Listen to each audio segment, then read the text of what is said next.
I'm not talking 2, 3, 4, 5, 6, 7 centuries before. I am talking about the period of Holy Prophet and companions of Holy Prophet sallallahu alaihi wasallam.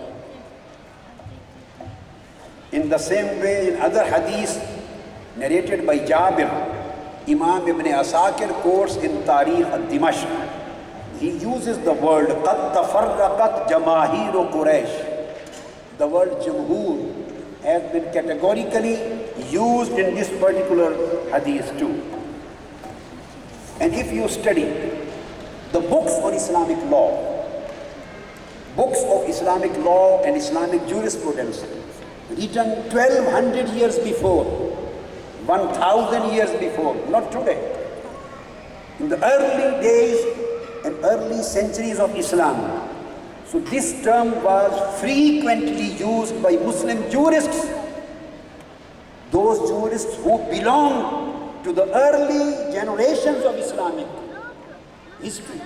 And they used to say, as quoted by Imam Ibn Hajar Asqalani, mentioning any specific juristic issue, if the majority of jurists and scholars and ulama, and majority of them, if they approved it and they were in favor of that particular opinion, they would say, Hum Jumhurul Muslimin alayh, wa alayhi Jumhurul Muslimin. It is stated by Ibn Battal, it is stated by Qazi Iyaz. He says, Huwa mazhabu Jumhuril Muslimina min as-salafi wal fuqaha wal mujtahideen.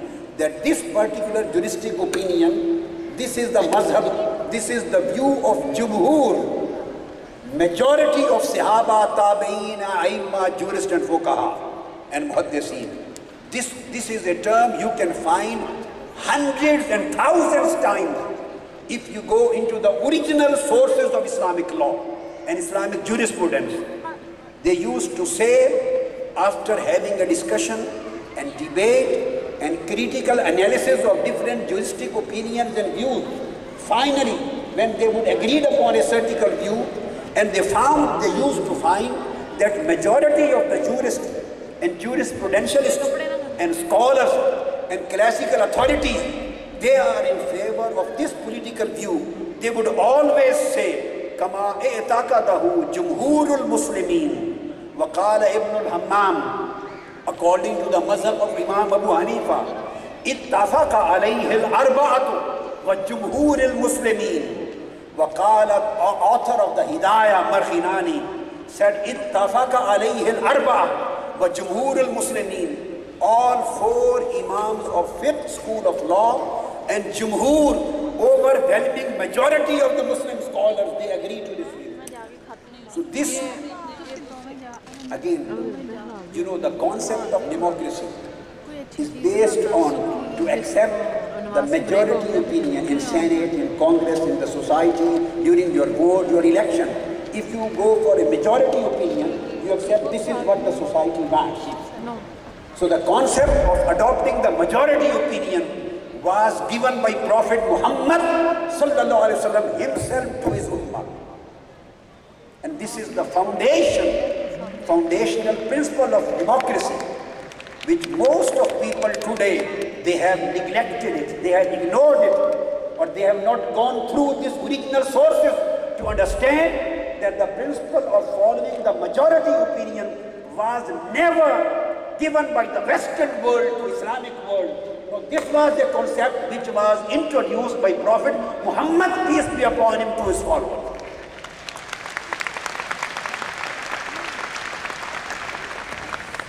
And it is in Sunan Tirmizi, the book of Siyasita. Imam Tirmizi says always, if you read Sunan Tirmizi, after giving the hadith, if it is related to any legal or juristic issue, he finally says, وَهُوَ قَوْلُ أَكْثَرِ أَهْلِ الْعِلْمِ مِنْ أَصْحَابِ النَّبِيِّ صَلَّى اللَّهُ عَلَيْهِ وَسَلَّمَ. The majority of the scholars among the companions approve this view. So he always gives his final authority according to the majority opinion. Imam Tirmizi says, وَقَالَ بِهَذَا أَكْثَرُ أَهْلِ الْعِلْمِ مِنْ أَصْحَابِ النَّبِيِّ صَلَّى اللَّهُ عَلَيْهِ وَسَلَّمَ. Majority of the companions have approved this opinion. That's why we accept it. So accepting the majority viewpoint was the basic juristic principle of Islamic law, which was introduced primarily by Prophet Muhammad, and it was practiced and demonstrated by the companions and their followers, and finally by the great jurists of Islamic law.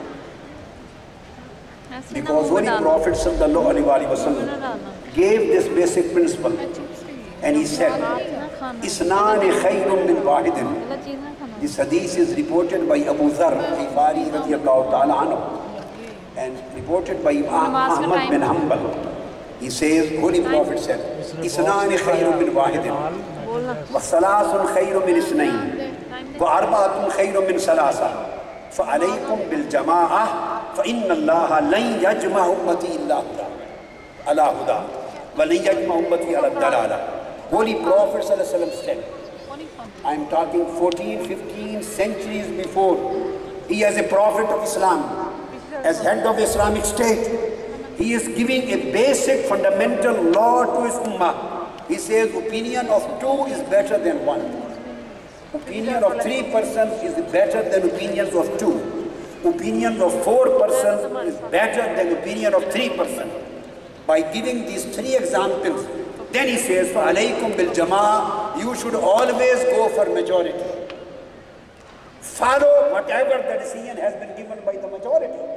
This is the basic policy, prophetic policy, and Quranic and Islamic policy.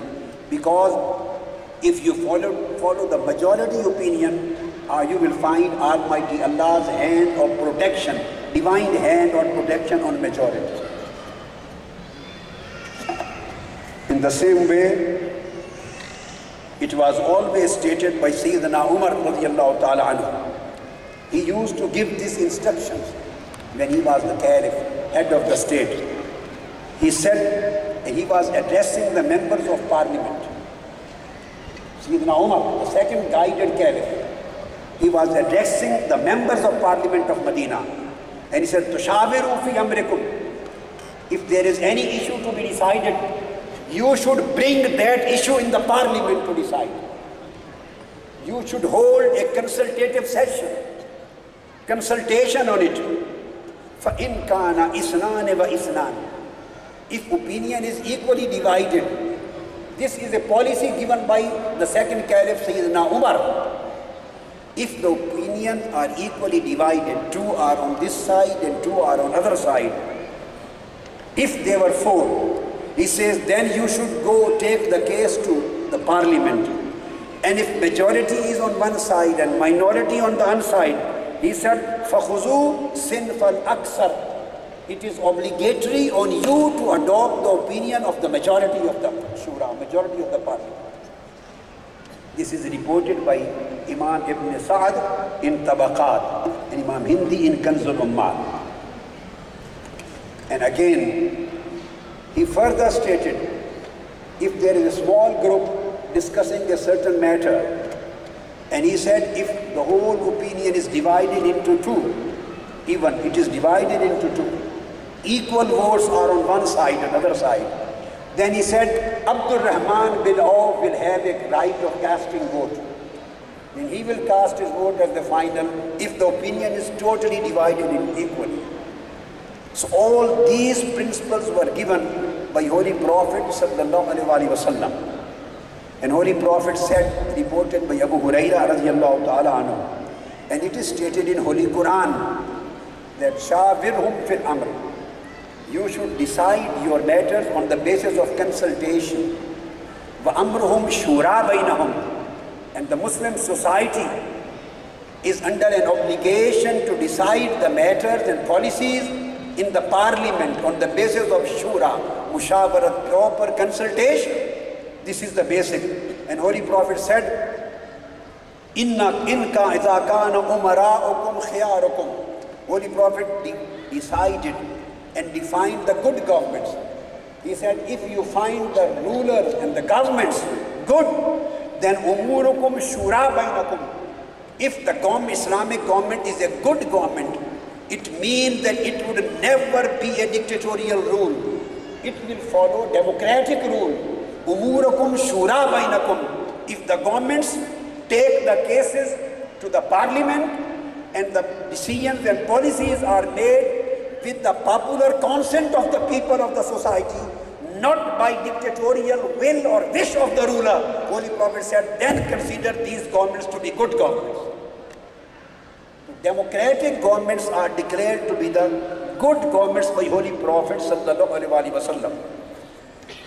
The interesting thing is that in the days of Holy Prophet, in the days of Sayyidina Abu Bakr, Sayyidina Umar, Usman and Ali, the Caliphate, a full-fledged department, institution of parliament was established. And the parliament of that day constituted two houses, upper house and lower house. So the parliament of Islam in Medina, in the days of Orthodox caliphs, was bicameral legislature. There was an upper house in the days of Sayyidina Abu Bakr Siddiq, the first Orthodox caliph of Holy Prophet. And this, as we say, Senate here, and Congress was the lower house, as House of Lords and House of Commons. In the same way, the Parliament of Medina in the days of the Khulafa'i Rashidin was bicameral legislature. The upper house consisted of some specialists. Their number went up to 50 members of the Senate in the days of Sayyidina Umar. The special house, the upper house, consisted of 50 members, 50 senators. And the Congress in the American term, or the House of Commons, or National Assembly according to Pakistani term, it consisted of all representative people of Muhajirin and Ansar. Sayyidina Abu Bakr, Umar, Usman, Ali, Abdul Rahman bin Auf, Muaz bin Jabal, Ubay bin Ka'b, Zayd ibn Sabit, all these senior members of the community, they were members of upper house of Medina, parliament.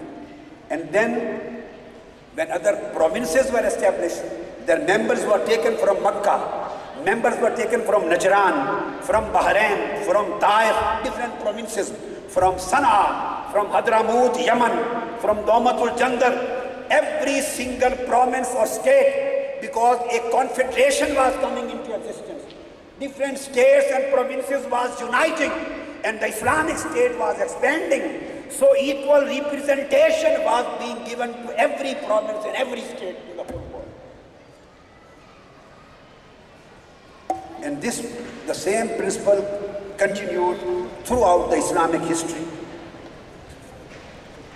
And it is stated in Bukhari, in Sahih Bukhari, Kan al-Qurra Ashabu Majlis Umar wa Mushawarati, great scholars, academicians, and specialists, they were members of the parliament in the days of Sayyidina Umar.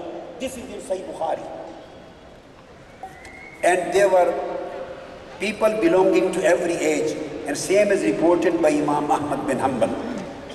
So I have just mentioned a few aspects of it. Now coming to other aspects of this democracy in order to establish a peaceful democratic society. What Holy Prophet ﷺ did, he empowered women in his society. He empowered women. Women were given vote of the right to vote 15 centuries before. In the days of the Orthodox caliphs, women were given the right to vote. And women were members of the Parliament of Islam, Islamic Parliament in Medina. And they would use to discuss the legislative matters on the floor of Parliament. Contradictory to the present history. You know, when we talk of Britain, so I want to inform those